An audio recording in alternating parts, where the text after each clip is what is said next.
Media మిత్రులకు Janasena party general secretary Madhusudan Reddy గారికి, అదే రకంగా అనంతపురం జిల్లా బీజేపీ అధ్యక్షుడు అదేంటి శ్రీనివాస్ గారికి, మిగతా మిత్రులందరికీ కూడా నమస్కారం తెలియజేస్తున్నాను.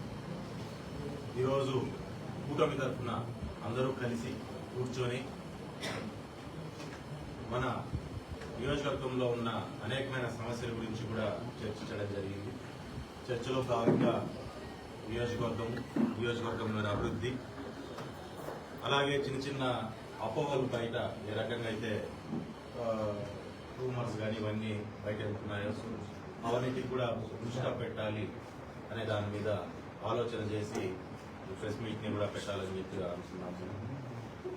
ఇందులో మనం ఒకటి గమనించాల్సింది ఏంటంటే, కూటమి ప్రభుత్వం తయారైన తర్వాత కూటమి అందరూ కలిసి పోటీ చేయాలని చెప్పని 2024 ఎలక్షన్లో డిసైడ్ చేసుకున్న తర్వాత మిగతా నియోజకవర్గాలు ఏ రకంగా ఉందో తెలియదు, కానీ కూటమి అనేది పూర్తి స్థాయిలో అంటే బీజేపీ, జనసేన, తెలుగుదేశం పార్టీలు ధర్మవరం ఈ నియోజకవర్గంలో మాత్రము పూర్తి స్థాయిలో కలిసి గట్టిగా కష్టపడి సత్యకుమార్ గారిని అందరూ కలిసి గెలిపించడం జరిగింది.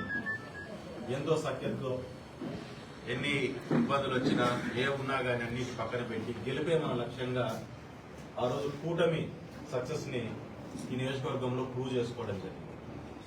ఆ సక్సెస్ ఏదైతే ఎలక్షన్ లో ప్రూవ్ చేసుకున్నామో అదే సక్సెస్ ని ఫర్దర్ గా కూడా తీసుకొని పోవాలి మనం ముందు రేపొద్దున ఈ నియోజకవర్గాన్ని అభివృద్ధి చేయడంలో కూడా కూటమి అంతే ఎఫెక్టివ్, ఎలక్షన్ ఎంత ఎఫెక్టివ్ గా చేసిందో అంత ఎఫెక్టివ్ గా చేయాలి అని చెప్పని అనేకమైన సార్లు మినిస్టర్ గారితో కూడా మేము కలిసి మాట్లాడడం.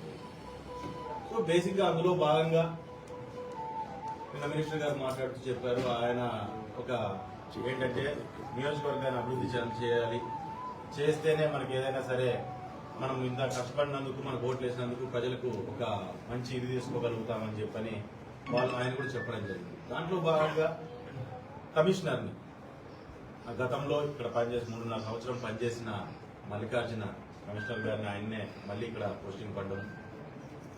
అందులో భాగంగా ఒక వ్యక్తిని ఒక్కొక్కరు కోణంతో చూస్తారు.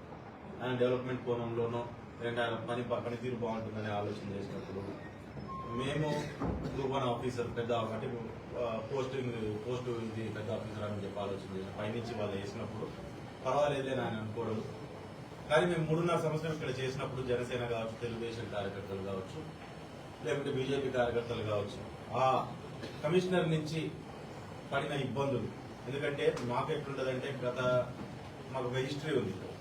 గత 3 ఏళ్ల హిస్టరీ అనేది ఇక్కడ జరిగిన అనేకమైన సంఘటనలు ఉన్నాయి. సంఘటనలో ఆయన ఇన్వాల్వ్మెంట్ ఉంది అంటూ మేమంతా అతన్ని మార్చుకుంటే బాగుంటుందని చెప్పి మనకు మినిస్టర్ గారితో కలిసి కూర్చొని ఆయన కూడా మాట్లాడడం వివరించడం జరిగింది. మొత్తం సమస్య మీద ఆయన కూడా దాని మీద ఖచ్చితంగా దీన్ని ఆలోచన చేయాల్సిందే. ఈ సమస్య పూర్తిగా నా వరకు రాలేదు, వచ్చింది కాబట్టి ప్రజలకు ఇబ్బంది లేకుండా, ముఖ్యంగా కార్యకర్తలకు ఇబ్బంది లేకుండా, పట్టణానికి ఇబ్బంది లేకుండా. గతంలో తప్పులు జరిగాయంటున్నారు కాబట్టి తప్పులు చేసిన వాళ్ళని మనం ఇది చేయము. కాబట్టి దీని మీద ఒకసారి నేను చిన్న విచారం చేసుకుని దాని మీద సరైన నిర్ణయం తీసుకుంటాను, ప్రజలు ఎక్కడ ఇబ్బంది పడుకోకుండా నిర్ణయం తీసుకుంటానని చెప్పి ఆయన కూడా చెప్పడం జరిగింది. ఖచ్చితంగా ఆయన తీసుకునే నిర్ణయం కూడా ప్రజలకు కావచ్చు, అదే రకంగా ధర్మవరానికి కావచ్చు, లేకుంటే ఆయన కోసం కష్టపడిన కార్యకర్తలకు కావచ్చు, ఎక్కడ ఇబ్బంది లేకుండా తీసుకుంటారనే నమ్మకం కూడా ఆయన మీద పూర్తి స్థాయిలో ఉంది. ఈరోజు ఒకటే మేము ప్రెస్ మీట్ ద్వారా చెప్పదలుచుకుంది, గతంలో ఏ రకంగా అయితే ఎన్డీఏ అంటే మన ప్రభుత్వం ఏదైతే మనం ఫామ్ అయిన కూటమి ప్రభుత్వం ఈ ఎంత బలంగా అందరూ కలిసి పనిచేశారు ప్రభుత్వం ఫామ్ కావాలని, అంతే బలంగా ఇప్పుడు కూడా ఉంది అనే విషయాన్ని మీకు అందరికీ నేను తెలియజేసుకుంటున్నాను. కాబట్టి చిన్న అపోహలు కానీ చిన్న డిస్టర్బెన్సెస్ ఉన్నాయనేది కానీ రకరకాలుగా వస్తూ ఉంటాయి, మాట్లాడుతూ ఉంటారు. మాట్లాడుతూ ఉన్నప్పుడు దాన్ని దయచేసి ఇది చేసుకోవద్దండి. ఏదైనా సరే రాబోయే 5 ఏళ్ళు కేవలం నియోజకవర్గ అభివృద్ధి, మా కాన్సన్ట్రేషన్ అంతా మా ముగ్గురిది దాని మీద మాత్రమే ఉంటుంది. దాంట్లో అదే విధంలోగానే ముందుకెళ్తాం, ఖచ్చితంగా దాంట్లోనే పోతుంది. రాజకీయాలు చిన్న అంటారు జరుగుతాంటే మామూలు రాజకీయాలు అనేది రాజకీయాలు మనం దాన్ని బేస్ చేసుకుని మనకు ప్రయారిటీస్ ని మనం పక్కన పెట్టుకోలేము. మన ప్రయారిటీ నియోజకవర్గ అభివృద్ధి, దాని మీదనే మేము ముందుకు వెళ్ళాలని ఖచ్చితంగా చేస్తాము. అదే రకంగా సత్యకుమార్ గారి మీద కూడా పూర్తి స్థాయిలో మాకు నమ్మకం ఉంది. ఇంతవరకు ఇప్పుడు జరిగిన సంఘటనలో కూడా గతంలో జరిగిన అన్యాయాలు ఏవైతే ఉన్నాయో అవన్నింటినీ కూడా ఆయన దృష్టికి తీసుకెళ్ళడం జరిగింది. మధు అన్న కానీ మేము కానీ తీసుకొని పోయినా అదే రకంగా కార్యకర్తలు నాయకులందరూ కూడా తీసుకొని పోతే దాని మీద ఏ రకంగా చేయాలనే దాని మీద పూర్తి స్థాయిలో చర్చ చేయడం జరుగుతుంది. దాంట్లోనూ ఈవెన్ టౌన్లో జరిగిన అనేకమైన భూ కబ్జాలు కావచ్చు, లేకుంటే గవర్నమెంట్ స్థలాల ఆక్రమణ కావచ్చు, మరి అదే రకంగా మనం పల్లెల్లోకి పోయినామంటే పల్లెల్లో జరిగిన అనేకమైన ఇవి ఇప్పుడు ఇది ఫ్రీహోల్డ్ సర్టిఫికేట్ల మీద చేసిన ఫ్రాడ్లు కావచ్చు, లేకుంటే అంతకుముందు ఎఫ్ఎస్ఐలు పెట్టేసి ఎంఆర్ఓల ద్వారా చేసిన ఫ్రాడ్ కావచ్చు, ఈ రకమైనవి చాలా ఉన్నాయి. దాంతోపాటు ప్రజలు ఈరోజు డ్యాములు చాలా వరకు మనం చెరువులకు నీళ్లు తీసుకురావాలనే ఆలోచన కావచ్చు, ఇటువంటి అనేకమైన ఆలోచనల మీద ఆయన కూడా ఒక స్పష్టమైన ఒక అభిప్రాయంతో ఆయన ఉన్నాడు.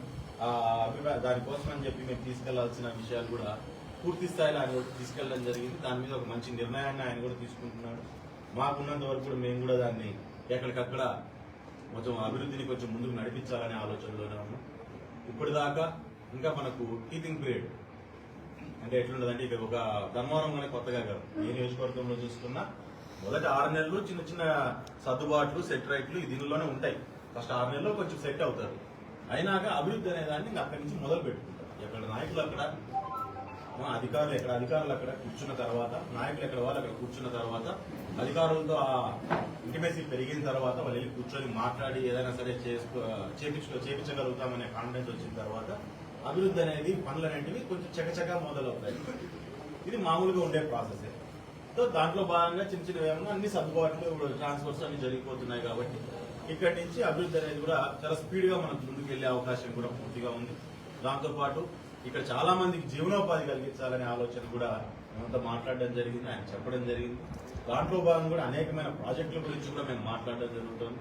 చిన్న చిన్నగా ఓ దగ్గర 100, 50 ఇట్లా ఎంత వరకు అది కాగలిగితే అంతవరకు సెల్ఫ్ ఎంప్లాయ్మెంట్ వచ్చేటట్టుగా గతంలో కూడా చాలా సార్లు మాట్లాడుతుంది. సార్ వస్తే సెల్ఫ్ ఎంప్లాయ్మెంట్ తీసుకురావాలని చెప్పి నేను గతంలో చాలా సార్లు కూడా చెప్పడం జరిగింది. అందులో భాగంగా ఆయనతో కూడా డిస్కస్ చేయడం జరిగింది. అందులో ఆయన కూడా ఖచ్చితంగా మనకు రేపు పొద్దున ఎవరన్నా ఇప్పుడు రైతులు మనకు రైతాంగం ఎక్కువగా ఉంది. ఇప్పుడు గొర్రెల పెంపకానికో, ఆవుల పెంపకానికో, కోళ్ళ పెంపకానికో ఈ రకంగా ఉన్న దాంట్లో వ్యవసాయం పాడి పంటను కూడా మనం అభివృద్ధి చేయాలి అనే ఆలోచనతో ఈరోజు చెరువుల్లోకి నీళ్లు తీసుకొచ్చే ప్రయత్నం, దాంతోపాటు పైన సబ్సిడీలు ఏమైనా వచ్చినా కానీ ఆయన తీసుకొని రావాలని ఆయన కూడా కోరడం జరిగింది. ఆయన కూడా దాని మీద నీట్ గా ఒక ప్రణాళికబద్ధంగా దాని మీద కూడా ఒక ప్రాజెక్ట్ రిపోర్ట్ తయారు చేసుకుని ఆయన ముందుకెళ్లాలని ఆలోచన చేస్తున్నారు. సో ఇటువంటి అనేకమైన కార్యక్రమాలు ఖచ్చితంగా కూడా ప్రభుత్వం ద్వారా అంతా కలిసి ఖచ్చితంగా దాన్ని చేస్తాము. సత్యకుమార్ గారిది ధర్మవరానికి గతంలో మేము చెప్పినట్టుగా ఎలక్షన్ మేము ఏదైతే ధర్మవరం ప్రజలకు చెప్పామో ఆయన మనకు ఖచ్చితంగా ప్లస్ అవుతాడు, మైనస్ కాడు అని ఖచ్చితంగా అదే రీతిలో ఆయన కూడా ఆలోచన చేస్తారని ఆశిస్తున్నాము. చేస్తూ ఖచ్చితంగా ప్లస్ అవుతుంది ధర్మవరం నియోజకవర్గానికి, ప్లస్ అవుతుంది ధర్మవరం నియోజకవర్గంలో ప్రజలకు కూడా ఈ కూటమి ప్రభుత్వం ఉపయోగపడుతుంది 100% అని చెప్పి తెలియజేస్తుంది.